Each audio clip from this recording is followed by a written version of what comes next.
नमस्ते, इनोव नेशन में आपका स्वागत है। मैं आपकी होस्ट लीन ब्लैकमायर हूं। जुड़ने के लिए धन्यवाद। अब सोचिए, अगर आपकी कॉफी और यहां तक कि आपके खाने की सामग्री भी लैब में उगाई जाए तो क्या होगा? इजरायली कंपनियां बायोटेक और एआई से भोजन को आणविक स्तर पर फिर से बना रही हैं, जिससे उत्पादन खेतों से प्रयोगशालाओं में जा रहा है। आज रात बात बायोटेक की है। पहले सुर्खियां।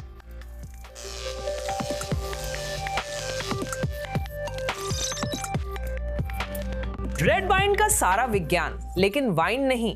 बायो हार्वेस्ट साइंसेस अंगूर के यौगिकों को बिना अल्कोहल, चीनी या कृषि के तैयार कर रही है। मजबूत इजरायली शेकल से निर्यातकों पर दबाव बढ़ा है। वहीं बड़ी टेक कंपनियां एआई युग के लिए खुद को पुनर्गठित कर हजारों नौकरियां काट रही हैं। और एक रिपोर्ट के बाद जिसमें मेटा पर अपनी स्मार्ट ग्लासेस में गुप्त रूप से फेशियल रिकॉग्निशन जोड़ने का आरोप लगाया गया था, मार्क जुकरबर्ग की कंपनी ने अब उस सिस्टम को हटा दिया है।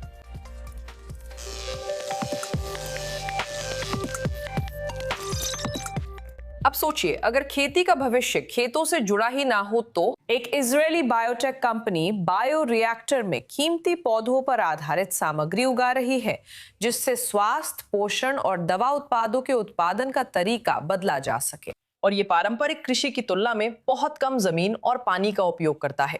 अब और जानकारी के लिए अब मेरे साथ बायो हार्वेस्ट के सीईओ जाकिर रहाव जुड़े हैं। जाकिर रहाव, आज मेरे साथ जुड़ने के लिए आपका बहुत बहुत धन्यवाद। आप मूल रूप से पौधों के यौगिक उगा रहे हैं। क्या आप अभी भी प्रयोगशाला में पौधे भी उगा रहे हैं, या आप सिर्फ अणु को निकालने पर ही ध्यान केंद्रित कर रहे हैं? नहीं, हम कोई पौधे नहीं उगाते, हम कुछ भी नहीं उगाते। हम मूल कोशिकाएं लेते हैं, उन्हें पौधे से लेते हैं और उसके बाद हम फिर कभी उस पौधे को नहीं देखते। हम सिर्फ उन्हीं उत्पादक कोशिकाओं को उगाते हैं जो हमारे लिए जरूरी मूल्यवान यौगिक बनाती हैं। हम वही हैं जो हिप्पोक्रेट्स ने लगभग 2000 साल पहले कहा था, भोजन ही तुम्हारी दवा हो और दवा ही तुम्हारा भोजन हो। तो हमारी एआई क्षमताएं हमारी प्रोग्रामेबल बायोलॉजी के साथ मिलकर हमें प्रकृति से सबसे लाभकारी यौगिकों को निकालने और उन्हें और अधिक शक्तिशाली, अधिक सुलभ और अधिक एक समान बनाने में सक्षम बनाती है। फिर से बिना जमीन का 1 इंच भी इस्तेमाल किए या ऐसी किसी चीज का उपयोग किए और जरूरत के मुकाबले बहुत ही कम बिजली, पानी या जमीन का इस्तेमाल करके। क्या आप बता सकती हैं कि लागत और पानी की खपत कितनी कम होती है और इसका पर्यावरण पर क्या असर पड़ता है? ये 2 ऑर्डर ऑफ मैग्नीट्यूड का फर्क है। बिजली, जमीन या पानी की जरूरत के मामले में ये लगभग 100 गुना है जब हम उतनी ही मात्रा के इंग्रेडिएंट्स की बात करते हैं। तो हम एक जैसी चीजों की तुलना करते हैं। हम देखते हैं कि मुझे कितने अंगूर चाहिए होते, कितनी अंगूर की बेलें चाहिए होती, कितनी जमीन, कितना पानी और कितनी बिजली चाहिए होती। मैं जितनी मात्रा में इंग्रेडिएंट्स बना रहा हूं, ये उससे करीब 100 गुना ज्यादा है। आप प्रोडक्शन बढ़ाने की क्या योजना बना रहे हैं, जबकि दुनिया की कई कंपनियां भी यही करने की कोशिश कर रही हैं? लेकिन अपने प्रोडक्ट को इस तरह से कैसे स्केल किया जा सकता है कि लागत कम हो और वो सच में सफल हो सके? तो हमने एक स्वामित्व वाला प्लेटफॉर्म विकसित किया है जो एआई, ऑटोमेशन, कंप्यूटर विजन और प्रोग्रामेबल बायोलॉजी का उपयोग करता है। इस प्लेटफॉर्म को परफेक्ट करने में हमें 15 साल लगे, जिससे हम कई इंडस्ट्रीज कवर कर सकते हैं और कीमत में भी काफी प्रतिस्पर्धी हैं। अभी तक हमने उस स्तर पर कुछ भी नहीं देखा है जिस स्तर पर हम उत्पादन कर रहे हैं। ये स्केल का खेल है और हम चाहते हैं कि हमारे प्रतियोगी ट्रेडमिल पर बने रहें। जब तक वे वही करेंगे जो हम आज कर रहे हैं, तब तक हम उनसे काफी आगे होंगे और बेहतर करेंगे। लेकिन फिर से, जैसा कि मैंने कहा, हम प्रोग्रामेबल बायोलॉजी का इस्तेमाल करते हैं, हम एआई का इस्तेमाल करते हैं, हम कंप्यूटर विजन का इस्तेमाल करते हैं। हमारे पास शीर्ष सेल बायोलॉजिस्ट हैं जो दिन रात हमारे काम को बेहतर बनाने में लगे हैं और हम सिर्फ पौधों की कोशिकाओं पर ध्यान दे रहे हैं। हमारी ताकत है कि हम सिर्फ पौधों पर ध्यान देते हैं। मुझे अपने उत्पादों के बारे में बताइए, क्योंकि आप अंगूर स्वास्थ्य सप्लीमेंट पर फोकस कर रहे हैं। ये क्या है? ये हमारे कई उत्पादों में से एक है जिसे हम विकसित कर रहे हैं। हम एक प्लेटफॉर्म टेक्नोलॉजी है, पर मैं अभी विनिया पर ध्यान केंद्रित करना चाहता हूँ। विनिया इस उत्पाद का नाम है, इसका व्यावसायिक नाम है, जो कि ये प्रिसीजन बोटेनिक्स का बेहतरीन उदाहरण है जो रेड ग्रेप सेल आधारित संरचना है। ये फ्रेंच पैराडॉक्स से प्रेरित है, जो दिखाता है कि फ्रेंच लोग अच्छा कार्डियोवैस्कुलर स्वास्थ्य रखते हैं। समृद्ध आहार के बावजूद यह एक लाभ है जो रेड ग्रेप्स और रेड वाइन में पाए जाने वाले पॉलीफिनॉल्स से जुड़ा हुआ है। हम उन कोशिकाओं को उगाते हैं जिनमें पॉलीफेनॉल्स की सांद्रता अधिक होती है। इनमें से एक प्रसिद्ध है रेस्वेराट्रॉल, जिसे हम अपने बायोरिएक्टरों में बढ़ा सकते हैं, इसलिए हमें ये मात्रा मिलती है। और एक कैप्सूल जिसमें 400 मिलीग्राम इस पाउडर का होता है, वो 1000 अंगूरों के बराबर होता है। आपको 1000 अंगूर खाने पड़ेंगे जिसमें सारी शक्कर होगी, या फिर एक पूरी वाइन की बोतल पीनी पड़ेगी ताकि आपको वही मिल सके जो आप रोजाना एक कैप्सूल में ले रहे हैं। तो ये है। इसके अलावा हमारे पास अन्य उत्पाद भी हैं जिन्हें हम अलग अलग क्षेत्रों में विकसित कर रहे हैं, सिर्फ न्यूट्रास्यूटिकल्स में नहीं। क्या भविष्य में आप खाने पीने की चीजों में भी विस्तार करेंगे या सिर्फ हेल्थ सप्लीमेंट्स पर ध्यान देंगे? नहीं, हम खाने पीने की चीजों में भी हैं। मेरा मतलब है हम फूड के साथ साथ फार्मा और फ्रेग्रेंस में भी हैं। हमारे कई प्रोजेक्ट्स एक साथ चल रहे हैं। खाने पीने के लिए हमारे पास 2 स्वीटनर हैं जो हम टेट एंड लाइल के साथ करते हैं, जो स्वीटनर बनाने वाली सबसे बड़ी कंपनियों में से एक है। वे यूके और यूएस में स्थित है। हम उनके लिए 2 अणु विकसित कर रहे हैं, जिनमें से एक खुशबू के लिए है जो $15 बिलियन के वार्षिक बाजार का हिस्सा है, और हम एक केसर अणु भी विकसित कर रहे हैं जो भोजन और न्यूट्रास्यूटिकल दोनों के लिए उपयोग होगा। केसर एक ऐसा घटक है जिसे आप जानते हैं पाक कला में इस्तेमाल किया जाता है, और ये सबसे महंगे घटकों में से एक है जिसका 90% ईरान में उगता है। तो इस मामले में राजनीतिक मुद्दे भी हैं, और इसलिए हम केसर का उत्पादन करने और उसे आहार अनुपूरक क्षेत्र में और साथ ही खाद्य क्षेत्र में बेचने में सक्षम है। बायो हार्वेस्ट के सीईओ जाकी रहाव, साथ जुड़ने के लिए धन्यवाद। मुझे बुलाने के लिए धन्यवाद। हम लैब में हैं क्योंकि स्टार्टअप नेशन में चॉकलेट और कॉफी की दुनिया में कुछ नया हो रहा है। ग्लोबल वार्मिंग और विनाशकारी वर्षावनों के कारण दुनिया भर में कोको और कॉफी बीन्स उगाने वाले किसान मुश्किल में हैं। E24 न्यूज इंग्लिश की होस्ट और संवाददाता एमिली फ्रांसिस 2 कंपनियों में जाती हैं, जहां वे स्वादिष्ट और किफायती समाधान बना रहे हैं और हमारे स्वाद को लुभाते हैं। क्या आप चॉकलेट लेना चाहेंगे? धन्यवाद। दुनिया में 10 में से 9 लोगों को चॉकलेट खाने का बहुत शौक होता है। मेरी माँ कहती थी, जिंदगी चॉकलेट के डिब्बे जैसी है, आपको नहीं पता क्या मिलेगा। हालांकि कोको विलुप्ति के खतरे में है। 2050 तक जलवायु परिवर्तन से 50% से ज्यादा कोको की खेती योग्य जमीन उत्पादन के लिए अनुपयुक्त हो जाएगी। हालांकि 5000 साल पुराना यह बीज अमेज़न वर्षावन में उत्पन्न हुआ था और जनजातियों द्वारा इसे देवताओं का भोजन कहा जाता था, लेकिन आधुनिक समय में पश्चिमी अफ्रीका ने वैश्विक आपूर्ति का लगभग 80% उत्पादन किया है। वर्षावन खतरनाक दर से सूख रहे हैं और शिपिंग व प्रोसेसिंग की लंबी बासी यात्रा उपभोक्ताओं को कड़वा अनुभव दे रही है। आज जिस तरह से इसे उगाया जाता है उसमें समस्या ये है कि कोकोआ को प्रोसेस करने के तरीके में उन सभी पोषक तत्वों का काफी हद तक ह्रास हो जाता है। इसमें वास्तव में उन बायोएक्टिव्स का बहुत नुकसान हो रहा है। इजरायली स्टार्टअप कोकोमोटो इस बीज को फिर से जीवित कर हमारे स्वाद को भी लुभा रहा है। प्राकृतिक रूप से कोको का पेड़ 6 या 7 साल तक उगाने और अंत में केवल बीज का उपयोग करने के बजाय हम कह रहे हैं कि हमें ऐसा करने की जरूरत नहीं है। हम स्थानीय उत्पादन कर सकते हैं। आप कोको के पौधे को दुनिया में कहीं भी भूमध्य रेखा के बाहर उन फैक्ट्रियों के बहुत पास लगा सकते हैं जो पहले से ही उत्पादन कर रही हैं। न्यूरिट दुनिया का प्रमुख सेल विस्तार प्लेटफॉर्म है जो सेल्स बढ़ाने में माहिर है। यही हमारा पसंदीदा काम है।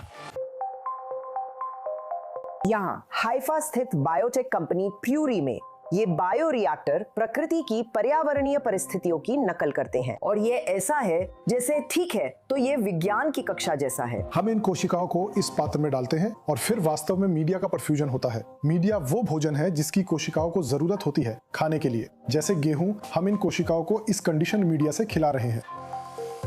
कॉफी के लिए भी यही नियम है।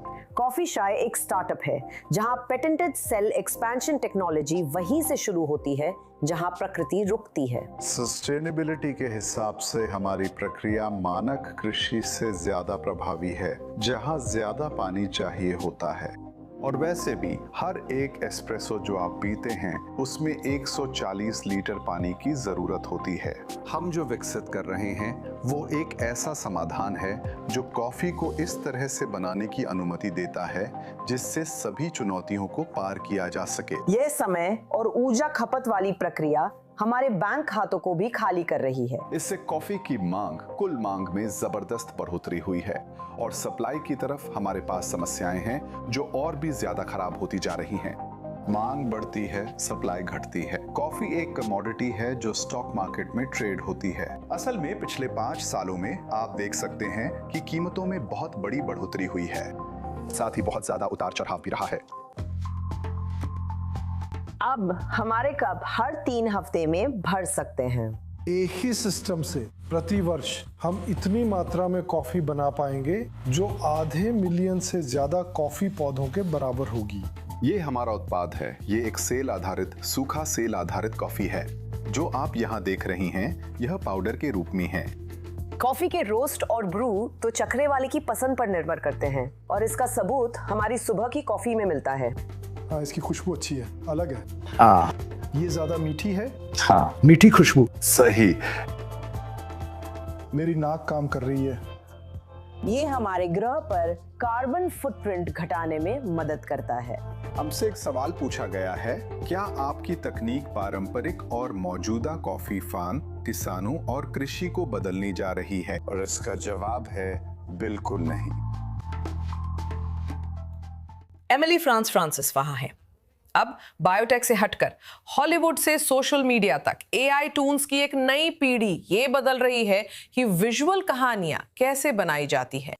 कडाब्रा जैसे प्लेटफॉर्म्स जनरेटिव एआई से टेक्स्ट को सिनेमैटिक सीन में बदल रहे हैं, जिससे फिल्म मेकिंग के भविष्य पर सवाल उठ रहे हैं।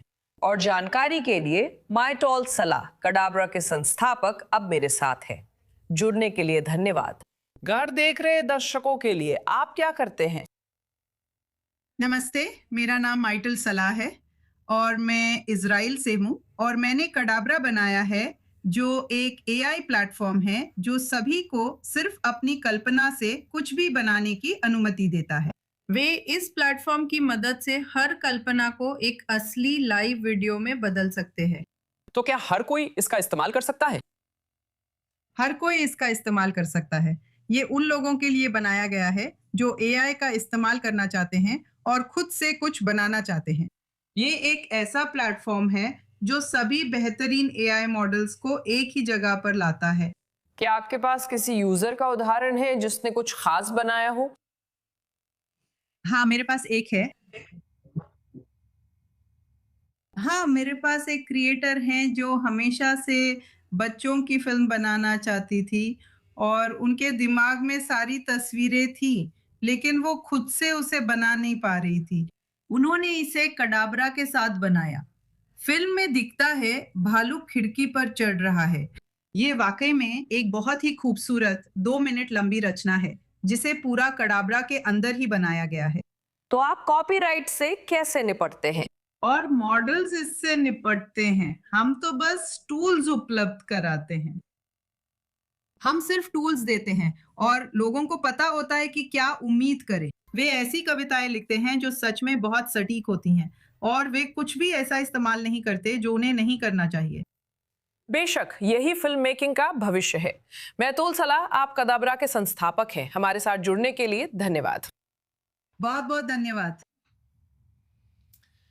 अब इजराइल की अर्थव्यवस्था लगातार उम्मीदों को चुनौती दे रही है। करीब 3 साल की जंग और आर्थिक दबाव के बावजूद शेकल डॉलर के मुकाबले मजबूत हुआ, जिससे निर्यातकों की चिंता बढ़ी और इजराइल के बैंक को हस्तक्षेप करना पड़ा।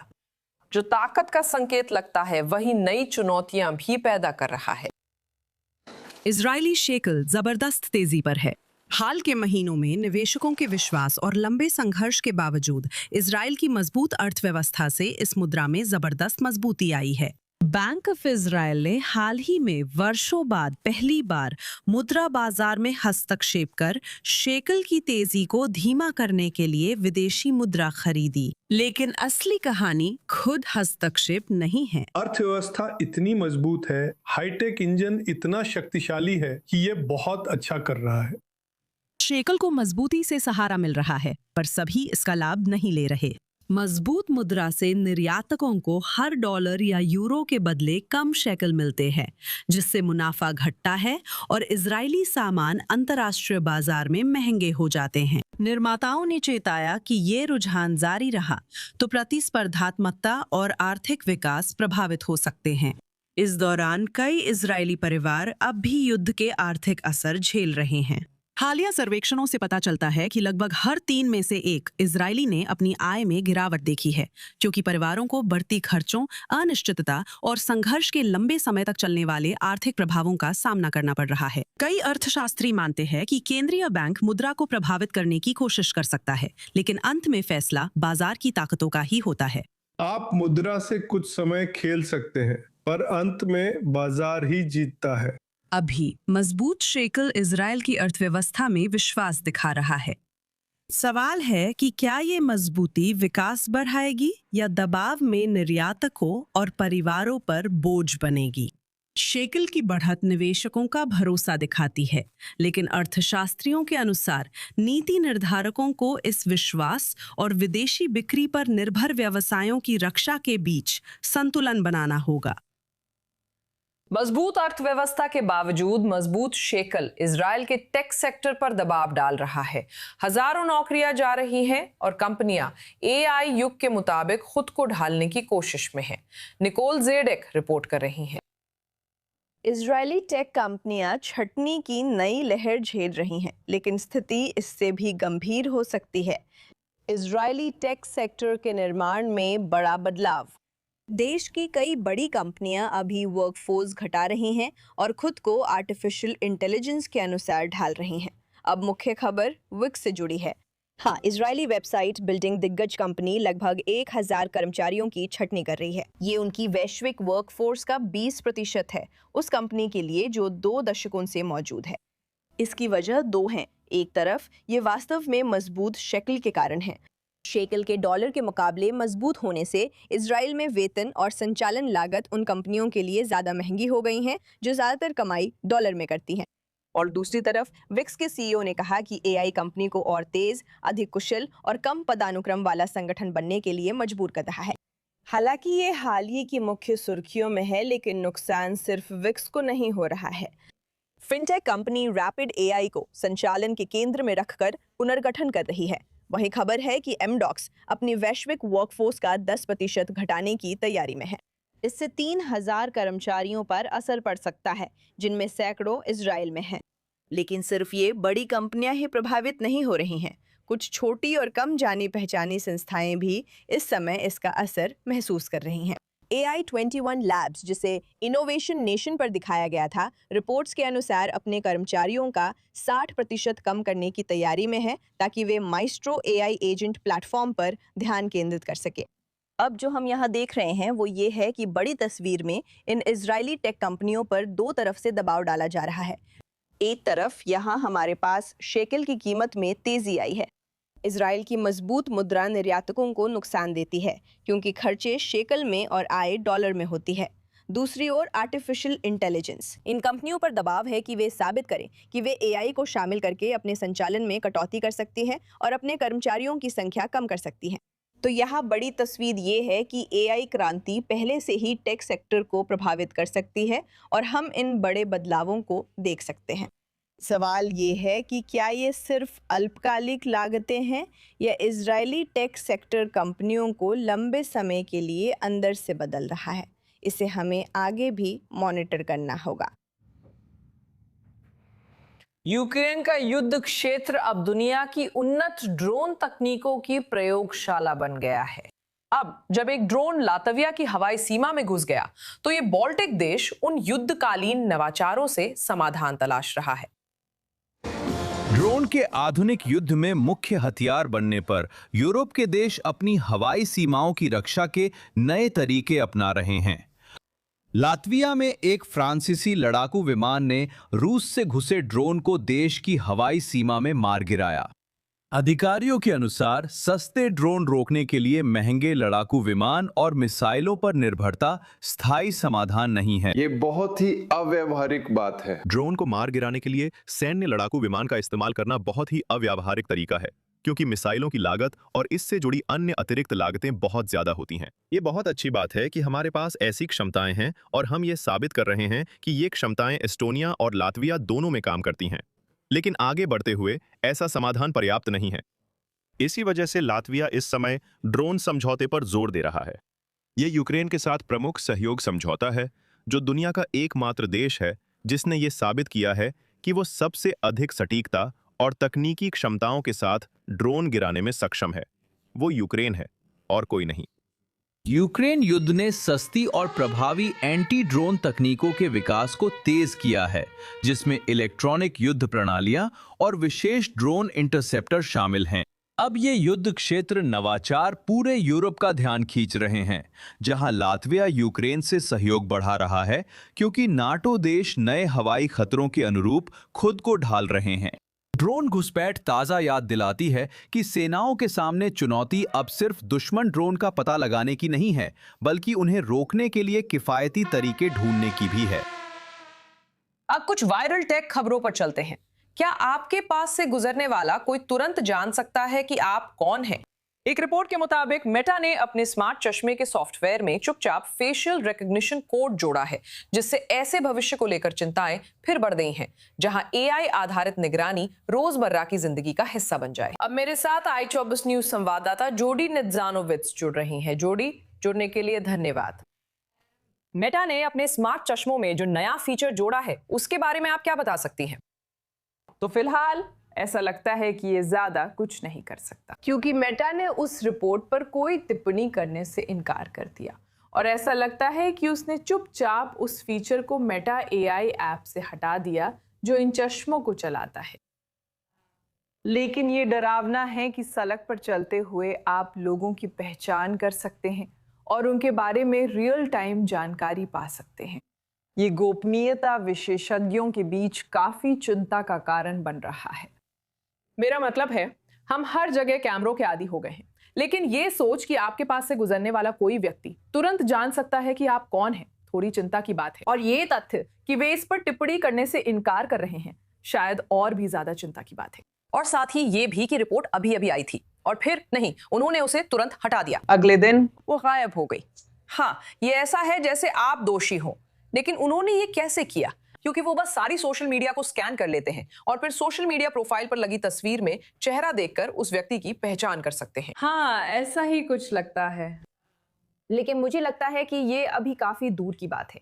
अगर वो ऐसा कुछ जोड़ने का प्लान भी करते हैं, तो ये कोई ऐसी चीज नहीं है जिसके बारे में हमें निकट भविष्य में चिंता करनी पड़े। ठीक है, सीरी को अपग्रेड मिल रहा है, हम क्या उम्मीद कर सकते हैं?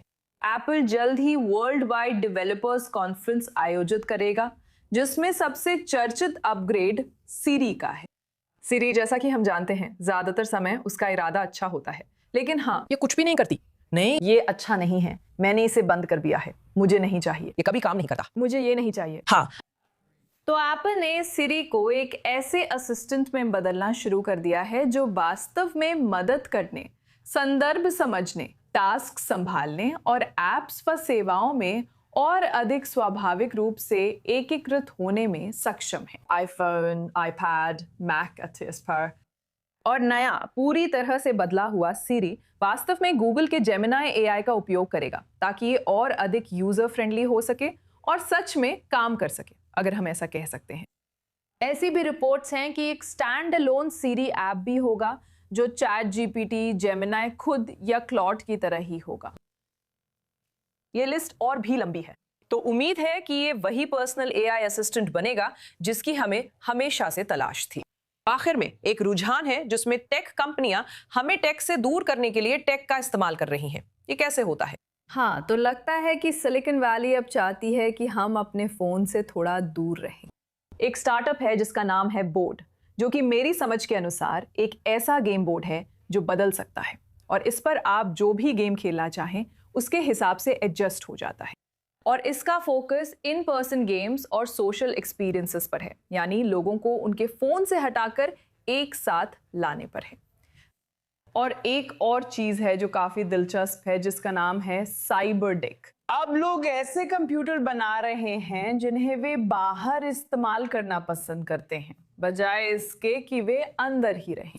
और ये रेट्रो कंप्यूटर्स और DIY जैसे होते हैं। ये यूजर्स को प्रेरित करते हैं कि वे बाहर जाकर कंप्यूटर के साथ लोगों के बीच बैठे। वाह, आजकल सब कुछ कितना जटिल होता जा रहा है। तो अब हमें सच में टेक्नोलॉजी की जरूरत है जो हमें बताए कि हमें बाहर जाना चाहिए, लेकिन उसी टेक्नोलॉजी के साथ जो वे बना और विकसित कर रहे हैं। नहीं, हमेशा इसमें कहीं ना कहीं पैसे का मामला होता ही है। मैंने हमेशा सोचा था कि हमें बेवकूफ बनाया जा रहा है। जोडी नित्जानोविच, i20 न्यूज संवाददाता, साथ देने के लिए धन्यवाद। और आज के लिए हमारे पास बस इतना ही समय है। मैं आपकी होस्ट लीन ग्लाचमेयर हूँ। अगले हफ्ते हमारे साथ जुड़िए किन इनोवेशंस के एक नए एपिसोड के लिए। देखने के लिए धन्यवाद, और आप जहां कहीं भी हो, आपका दिन शुभ हो। तेल अवीव से नमस्कार।